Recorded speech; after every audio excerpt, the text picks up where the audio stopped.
Hello दोस्तों, कैसे हैं आप। आज की कहानी का नाम है आवाज़। नेहा पूरे घर का काम करके आराम से सोफे पर बैठी ही थी कि तभी वहाँ नेहा की सास रजनी गंदे पैर लेकर आती और पूरा घर गंदा करती। ये देखकर नेहा को बहुत गुस्सा आता है। वो अपनी सास से कहती है, मैं अभी अभी पूरा घर साफ किया था और आपने फिर गंदा कर दिया। मैं क्या पागल हूँ जो बार बार साफ करती रहूं। अरे बहू, थोड़ा सा ही गंदा हुआ, फिर से साफ कर दे। इसमें कौन सी बड़ी बात है। तू ऐसे बोल रही है जैसे मैंने पता नहीं क्या कर दिया। और तू कौन सा कुछ कर रही है, आराम ही तो कर रही है ना। दोबारा काम करना पड़ेगा तो कौन सा पहाड़ टूट जाएगा। कर लेना थोड़ी सफाई। आखिर हम तुझे ले ही क्यों आए हैं इस घर में। ये अभी इतने भी नहीं करेगी क्या माँ जी। मैं अभी थोड़ी देर पहले ही पूरा घर साफ किया, अभी 5 मिनट भी नहीं हुए। मैं भी तो इंसान हूँ। अच्छा, तो 5 मिनट से आराम ही तो कर रही थी ना। देख बहू, मुझसे बहस करने में कोई फ़ायदा नहीं। तू इस घर की बहू है, ये तेरा काम है। जो तू बहू बनकर ही रहा कर। नेहा अपनी सास की बात चुपचाप सुन लेती है, इसलिए उसके ससुराल वाले उससे दबाते ही रहते हैं।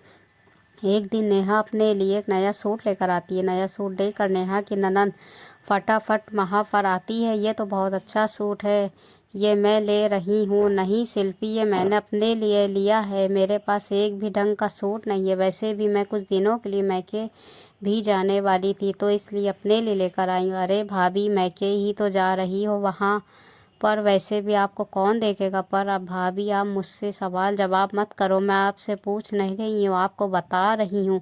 अगर आपको कोई प्रॉब्लम है तो वो आपकी प्रॉब्लम है और आपकी प्रॉब्लम से मुझे कोई लेना देना नहीं। अरे आई बात समझ में। ठीक है, ले लीजिए आप। नेहा के साथ हर कोई ऐसा ही व्यवहार करता था। एक दिन नेहा की भाभी नेहा से मिलने के लिए उसके ससुराल में आती हैं।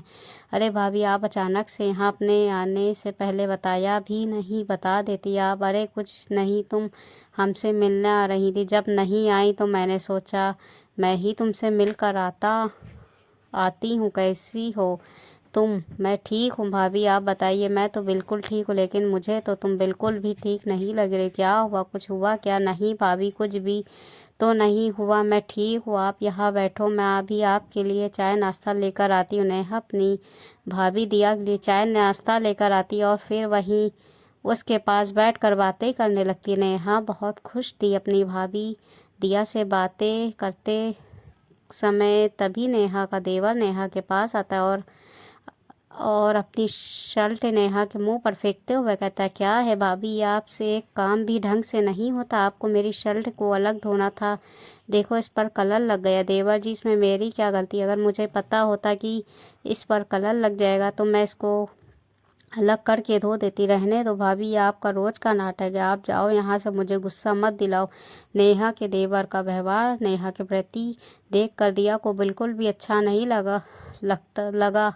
नेहा, ये क्या हो तुम्हारी गलती। लेकिन वो तुम्हारा देवर तुमसे छोटा होकर भी तुमसे इस तरह से कैसे बात कर सकता है। मुझे तो ये समझ में नहीं आ कर रहा है कि मेरी दबंग ननद एकदम से शांत कैसे हो गई। अगर तुम ऐसे ही दबती रहोगी तो ये लोग तुम्हें और दबाएंगे। दिया अपनी ननद नेहा को बहुत समझाती और नेहा को भी अपनी भाभी की बात समझ में आ जाती है और अब वो अपने ससुराल में अपने हिसाब से रहने लगती है। ऐसे ही एक दिन सभी हॉल में बैठकर टीवी देख रहे थे कि तभी शिल्पी कहती है, माँ, टीवी देखते हुए पकौड़े खाने का मज़ा ही कुछ और होता है। अगर पकौड़े मिल जाते तो मज़ा आ जाता। हाँ, सही कह रही हो, तुम्हारी भाभी है ना। भाभी जाओ, हम सब के लिए पकौड़े बना कर लाओ। हम लोग टीवी देख रहे हैं, तुम लोगों की नौकर हूँ मैं क्या। तुम लोग यहाँ पर टीवी देख रहे हो, मैं यहाँ पर मटर छील रही हूँ। मैं भी तो टीवी देख रही हूँ ना। और हाँ, जिसको बनाने हैं वो बना ले, मेरे लिए भी बना देना। बहुत खिला दिया मैंने सबको खाना बनाकर, अब तुम लोगों की बारी है। नेहा की ऐसी बात सुनकर किसी की हिम्मत नहीं हुई कुछ आगे बोलने की। ये बात सुनकर सब चुप हो जाते। ऐसे ही कुछ दिनों बाद नेहा काफ़ी रात में घर से आती है और ये देखकर रजनी कहती, फुर्सत मिल गई घर आने की।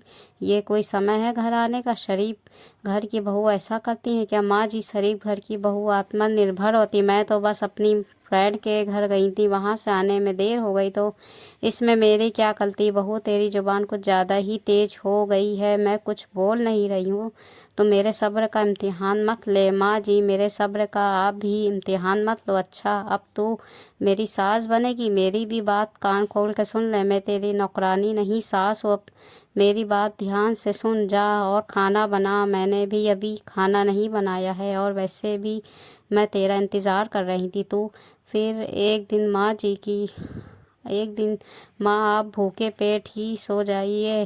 वैसे भी आजकल कुछ ज़्यादा ही दस्ते बनी रहती है ना, एक दिन खाना नहीं खाओगे तो कुछ नहीं होगा। सबसे अब से खाना बनाने के लिए मेरा इंतज़ार तो मत ही करना। नेहा के पटर पटर जवाब सुनकर कुछ कह नहीं पा रहा था। तभी शिल्पी प्यारा सा सूट पहनकर बाहर निकली। नेहा उसे देखकर कहती, ये तो बहुत प्यारा सूट है। हाँ भाभी, बहुत प्यारा है ना, ये मेरा परफेक्ट सूट है। तो चलो शिल्पी, एक काम करो, ये उतार कर मुझे दे दो। याद है ना तुम्हें, कुछ दिन पहले तुमने मेरा सूट ले लिया था, अभी ये उसकी भरपाई करेगा। भाभी, अभी मैंने ये पहना हुआ है ना, कुछ देर बाद उतार के दे दूंगी। नहीं नहीं, अभी उतारो तुम, अभी दोगी मुझे। ये सब सूट पहनकर बाहर निकलोगे तो सब भी को दिख जाएगा, तो फिर मेरे पहनने का क्या फ़ायदा। सब तो यही समझेंगे ना कि मैंने तुम्हारा सूट पहना हुआ। शांति से दे दो वरना कुछ दूसरा रास्ता अपनाना। मुझे आता है जो तुम्हें बिल्कुल भी अच्छा नहीं लगेगा। अपनी भाभी की धमकी सुनकर शिल्पी चुपचाप से सूट निकाल कर अपनी भाभी को दे देती है। और वहीं कुछ दिनों के बाद दिया फिर से नेहा के ससुराल आती। भाभी, मैं आपको बुलाने ही वाली थी, देखा मुझे पता चल जाता है कि तुम्हें मेरी याद आ रही है और मैं तुमसे मिलने को भी आ गई।